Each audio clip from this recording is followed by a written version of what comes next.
Olá, a Rádio e a TV Justiça apresentam a partir de agora mais uma edição do Link CNJ, um programa do Conselho Nacional de Justiça que traz reportagens e conversas exclusivas sobre o mundo jurídico.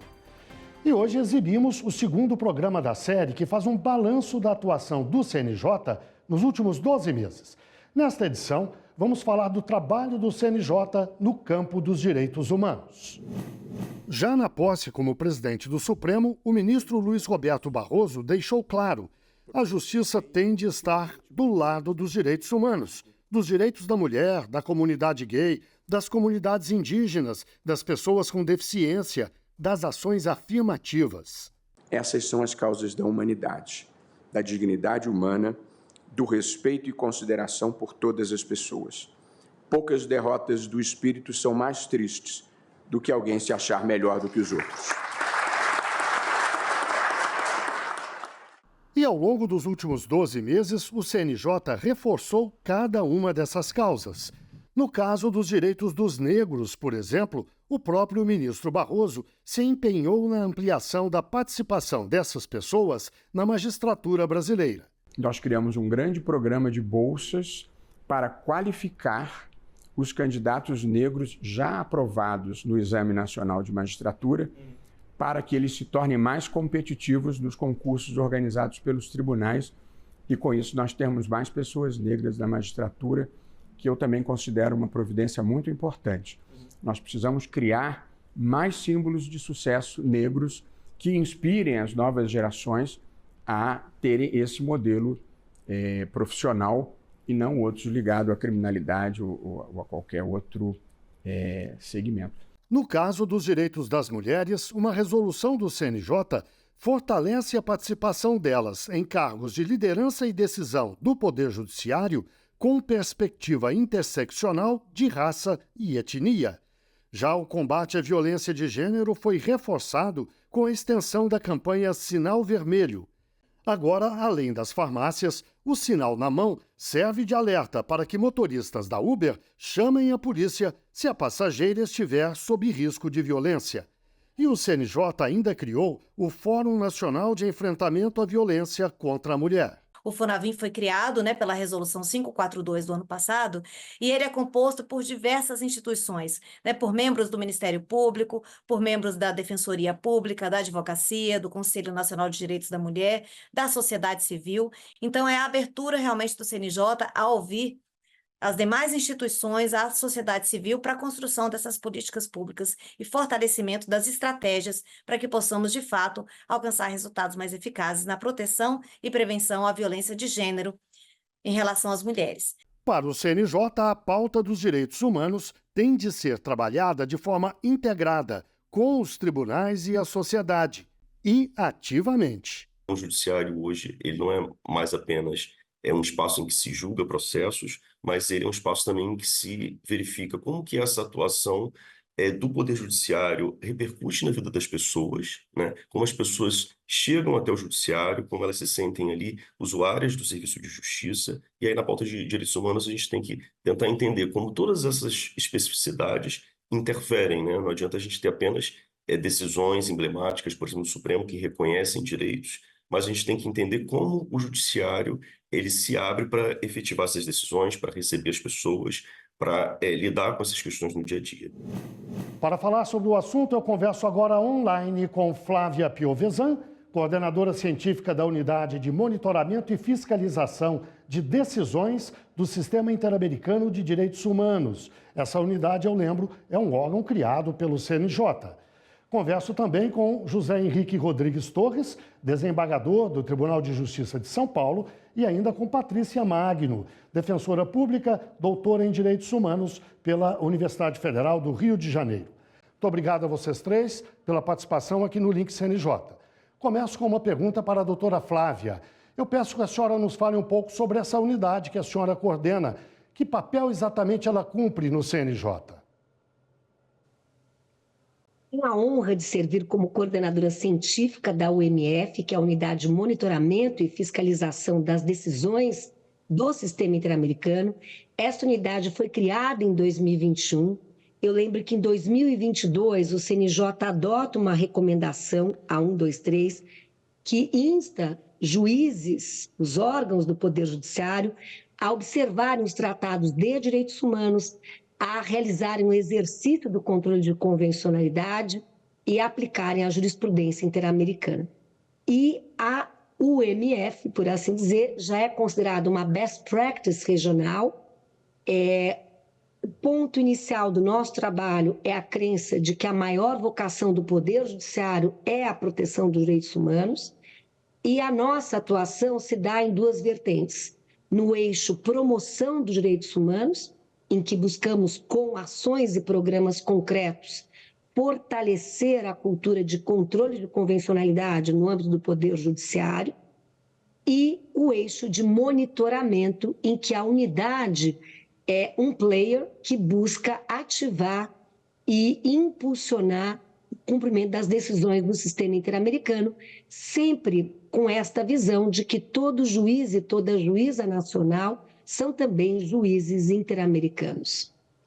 Doutor José Henrique, eu sei que o senhor lida com a questão de direitos humanos há mais de 30 anos, portanto conhece bem o assunto. Eu peço que o senhor nos diga qual é a principal preocupação do senhor nessa área.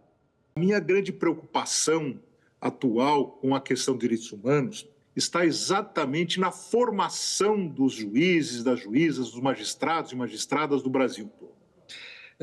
Nós precisamos nos lembrar que em 1948 o mundo rompeu um período terrível, né, que terminou com a Segunda Guerra Mundial, e editamos um compromisso universal dos direitos humanos. Depois, em 1958, é aí que eu quero destacar, juízes do Brasil e de todo o mundo estiveram reunidos em um congresso em Roma e houve um compromisso, assumiram um compromisso.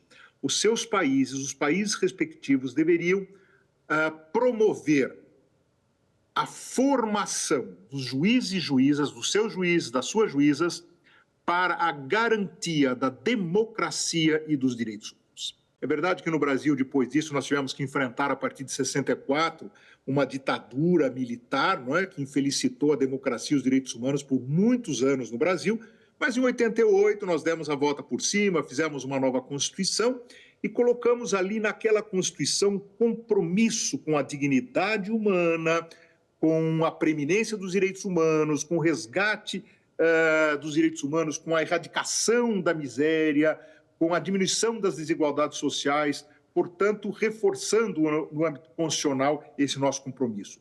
Depois veio também o Código de Ética da Magistratura Nacional, afirmando esse compromisso ético dos juízes e juízas com a máxima proteção dos direitos humanos, né?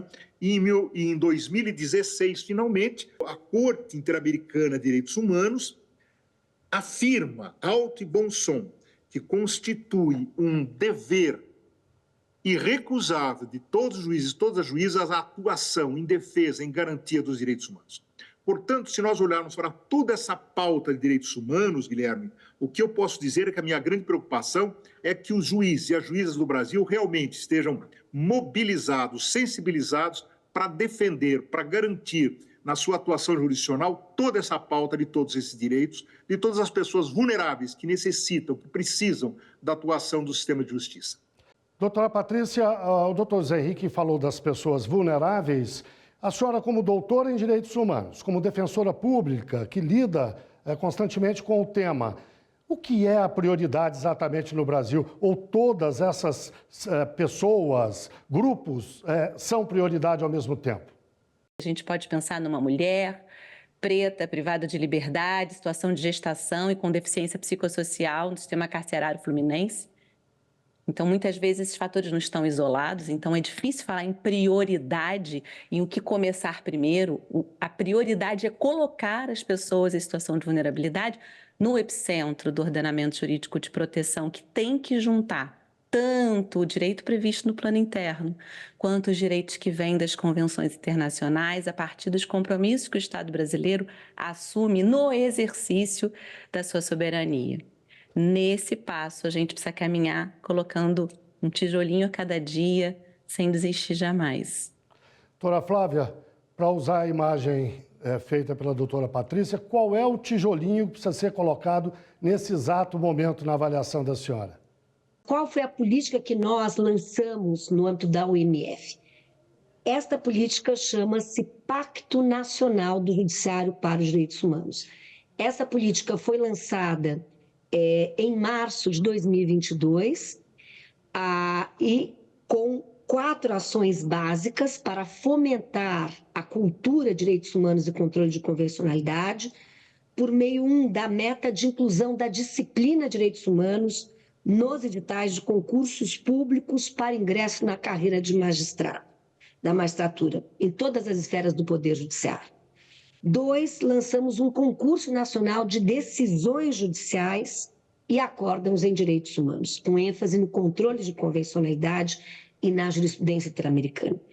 3, fomentamos programas de capacitação com a atuação também extraordinária do querido amigo Dr. José Henrique Torres, programas de capacitação em direitos humanos em controle de convencionalidade, com apoio da Infam, parceria com o CNJ e também com a Corte Interamericana. E publicamos e já lançamos 5 cadernos da jurisprudência do STF em matéria de construção de direitos humanos, das pessoas LGBTI, aqui igualdade racial, povos indígenas e seus direitos, pessoas privadas de liberdade e direito das mulheres. Eu fico muito orgulhosa de aqui externar que todas essas metas foram cumpridas. Esta é uma política pública do CNJ de caráter contínuo e permanente. A querida Patrícia fazia alusão ao tijolinho. E aí vamos caminhando, step by step, passo a passo, com luzes e sombras, mas agora estamos numa nova fase, que é justamente a capilaridade desta política. Prosseguimos fomentando a publicação dos cadernos, com novos temas como meio ambiente, emergência climática, direito das pessoas com deficiência, como eu mencionei, o tema da democracia, liberdade de expressão e novas tecnologias, dentre outros, em parceria com a Secretaria de Altos Estudos do STF e com o Max Planck Institute. Também lançado foi a 2ª edição do Concurso Nacional de Decisões em Direitos Humanos. Prosseguimos fomentando no Brasil todo, em cada tribunal, a adesão a este pacto e também a criação de UMFs locais, porque o Brasil tem um passivo perante a Corte e o CNJ atua por meio desta unidade para assegurar a prestação jurisdicional interamericana. Doutor José Henrique, o senhor ressaltou que a sua principal preocupação é com a formação de juízes, de magistrados nessa questão dos direitos humanos. Isso quer dizer, naturalmente, de novos juízes que passam pela Escola Nacional da Magistratura, mas também dos juízes já em atividade.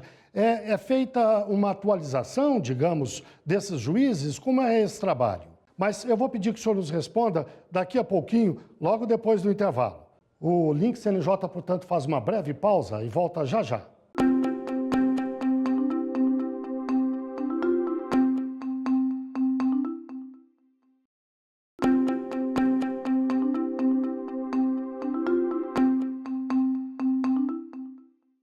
O Link CNJ está de volta, transmitido pela rádio e pela TV Justiça. Hoje falamos do trabalho do CNJ no campo dos direitos humanos. Os nossos convidados são Flávia Piovesan, coordenadora científica da Unidade de Monitoramento e Fiscalização de Decisões do Sistema Interamericano de Direitos Humanos. Também José Henrique Rodrigues Torres, desembargador do Tribunal de Justiça de São Paulo. E ainda Patrícia Magno, defensora pública, doutora em Direitos Humanos pela Universidade Federal do Rio de Janeiro. Doutor José Henrique, no bloco anterior eu deixei uma questão no ar e pedi que o senhor abordasse agora. Pedi que o senhor nos falasse sobre esse trabalho de formação dos juízes, especialmente na questão dos direitos humanos. Quando vocês trabalham a formação, não se trata apenas do novo juiz, que acabou de ser aprovado em concurso, também dos juízes já em atividade. Eu estou certo ou não? Certíssimo, Guilherme. Essa é uma grande preocupação. Você me fez lembrar uma obra da literatura universal extraordinária, que é A Morte de Ivan Ilitch, essa obra espetacular de Tolstói, na qual esse romancista conta a história, a trajetória de um juiz, exatamente de um juiz, que em toda a sua vida teve uma apego irrestrito, extraordinário com a lei. Ele aplicava a lei e dizia que a lei o absolvia quando ele eventualmente errava. E isso me faz lembrar um contraponto feito por Carlos Drummond de Andrade, que dizia assim: as leis não bastam, os lírios não nascem das leis. As leis são extremamente importantes, eu não estou negando aqui a importância das leis, ao contrário, como um processo histórico de construção, as leis são extremamente importantes, têm um significado imprescindível. Mas as leis têm que ser aplicadas pelos juízes, pelas juízas, por todos os magistrados e magistradas, a partir de um embasamento constitucional e, sobretudo, convencional, ou seja, sob a ética e os paradigmas dos direitos humanos. Nós somos garantidores dos direitos humanos e temos que atuar nesse sentido. É por isso que nós temos que celebrar muito essa atuação do CNJ nos últimos anos, dando ênfase à aplicação dos direitos humanos, a políticas públicas, com inúmeras, várias resoluções nesse sentido. Mas, repito, tudo isso somente poderá ser garantido se nós tivermos uma formação efetiva e eficaz de todos os juízes e de todas as juízas. Doutora Patrícia, a senhora conhece bem o assunto, não só por ser defensora pública e doutora em direitos humanos, mas também porque fez parte de uma comissão do CNJ que lida com o assunto. À luz do trabalho dessa comissão, eu lhe peço que a senhora nos faça um balanço desses últimos 12 meses, de uma forma um pouco mais específica. Que avaliação a senhora faz do rumo tomado nesse período, por favor? Quero linkar a minha participação no grupo de trabalho Ximenes Lopes com a fala da professora Flávia Piovesan, porque esse GT fica pendurado institucionalmente dentro da unidade que ela coordena cientificamente. E ele leva o nome da primeira sentença condenatória do Estado brasileiro perante a Corte Interamericana de Direitos Humanos, e que também é a primeira vez que o sistema interamericano fala sobre uma pessoa que sofreu maus tratos durante uma internação psiquiátrica, que é vendida com uma função de tratamento nessas instituições totais e que exerce uma função real de, muitas vezes, ceifar a individualidade. No plano internacional, desde a Organização Mundial de Saúde, desde as orientações do Comitê Internacional de Direitos da Pessoa com Deficiência das Nações Unidas, desde os estándares do próprio sistema interamericano, o cuidado, a terapia para as pessoas com transtornos mentais ou em sofrimento psíquico ou pessoas com deficiência psicossocial tem que ser prioritariamente o tratamento em meio livre. Então, existe toda uma responsabilidade do sistema de justiça em retirar a pessoa de uma situação de tortura institucional, porque ela está num local com condições asilares, então não está correto ela ficar nem em ala psiquiátrica de cadeia, nem em manicômio, e o CNJ produziu uma política pública para alinhar o Estado brasileiro com os compromissos que ele assumiu internacionalmente. E é muito importante que a gente possa abandonar, Guilherme, os nossos muros do preconceito, os nossos manicômios mentais, para olhar para a situação das pessoas que estão sufocadas pela privação de liberdade, pelo estigma do crime, pelo estigma da loucura, maioria das vezes, mais de 70% pelo estigma da raça negra, que é aquela que fala dos herdeiros do mesmo processo de escravidão, mas os herdeiros submetidos, que foram expropriados, porque nós, pessoas brancas, somos os herdeiros beneficiários desse processo. Daí a importância da gente assumir, quando fala desse tema, do nosso lugar de contestar os privilégios, o nosso lugar antirracista nessa luta democrática pelos direitos humanos de todos, todas e todes. Chegamos, infelizmente, ao fim da entrevista, mas acho que contribuímos bem para o debate. Agradeço, portanto, mais uma vez. Eu conversei aqui com a doutora Flávia Piovesan, coordenadora científica da Unidade de Monitoramento e Fiscalização de Decisões do Sistema Interamericano de Direitos Humanos. Também com o doutor José Henrique Rodrigues Torres, desembargador do Tribunal de Justiça de São Paulo, e ainda a doutora Patrícia Magno, defensora pública, doutora em Direitos Humanos pela Universidade Federal do Rio de Janeiro. Agora o link CNJ da Notícias da Justiça. Vamos fazer um giro pelos estados e pelos tribunais do país. O CNJ e o Tribunal de Justiça do Pará assinaram um acordo para acelerar execuções fiscais no estado. As execuções fiscais são o principal fator de morosidade do judiciário brasileiro e, por isso, o CNJ assina acordos com tribunais de todo o país. No caso dos 6 tribunais regionais federais, por exemplo, 323 mil processos foram extintos a partir dos acordos. O programa Viva Flor do Tribunal de Justiça do Distrito Federal e Territórios é um dos vencedores do 4º Prêmio Juíza Viviane do Amaral. O prêmio destaca iniciativas de prevenção e enfrentamento à violência doméstica e familiar. A juíza Viviane do Amaral foi assassinada pelo marido em 2020 na frente das filhas do casal. O agressor foi condenado a 45 anos de prisão. A lista completa dos vencedores do prêmio está no site do CNJ. O Sistema Nacional de Adoção ganhou um reforço importante. Já está em vigor a lei federal que obriga a consulta ao sistema nos processos de adoção. Tanto a lista de crianças e adolescentes quanto a de pessoas ou casais habilitados para a adoção têm de ser consultadas. A nova lei endossa a resolução aprovada pelo CNJ em 2019. É hora do CNJ nas redes? Vamos ver algumas das postagens que marcaram a semana nas redes sociais do CNJ. Oi, pessoal. Hoje o CNJ nas redes começa em clima de comemoração. A gestão do ministro Luiz Roberto Barroso à frente do CNJ completou 1 ano. E nesses 365 dias, o presidente do CNJ e do STF tem transformado o judiciário com ações que trouxeram mais eficiência, inovação e representatividade. Além disso, segue estimulando a implementação de uma linguagem mais simples no judiciário e buscando equidade no sistema prisional e no socioeducativo, que venham muitas outras transformações nesse próximo ano de gestão. Agora, uma triste realidade que muitas pessoas passam, principalmente as mulheres. O crime de importunação sexual pode acontecer onde menos se espera e pode se apresentar de várias formas, como um beijo forçado, uma palpada sem permissão e assédio no transporte público. Este ano, a Lei de Importunação Sexual completa 6 anos e trouxe uma proteção fundamental, especialmente para as mulheres. Essa lei alterou o Código Penal, transformando o crime de importunação sexual de uma infração penal para um delito grave. A pena para este crime pode ser de 1 ano a 5 anos de prisão. Caso você seja vítima desse tipo de importunação, denuncie ligando para o número 180 ou 190. Para finalizar, vamos falar sobre doação de órgãos. Segundo o Ministério da Saúde, mais de 43 mil pessoas esperam por um transplante no Brasil. E para que a sua vontade de doar faça diferença, é necessário que você formalize o seu desejo.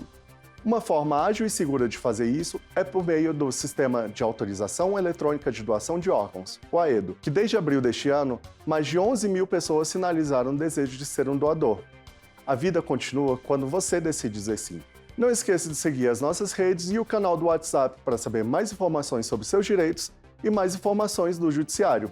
Eu fico por aqui, mas semana que vem tem mais. É hora do quadro Uma História, aquele momento em que uma juíza ou um juiz conta uma história que marcou a carreira dela ou dele.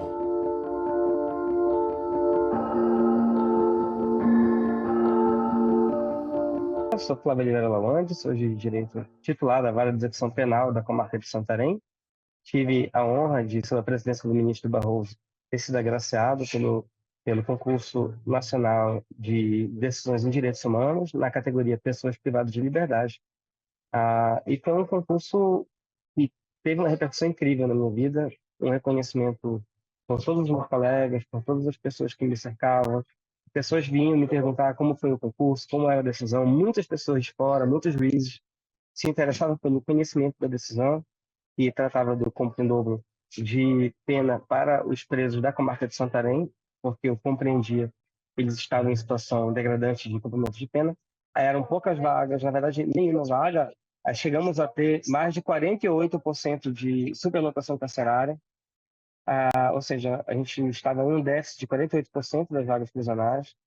Chegamos a 180% nos presos provisórios, então a situação estava bem difícil.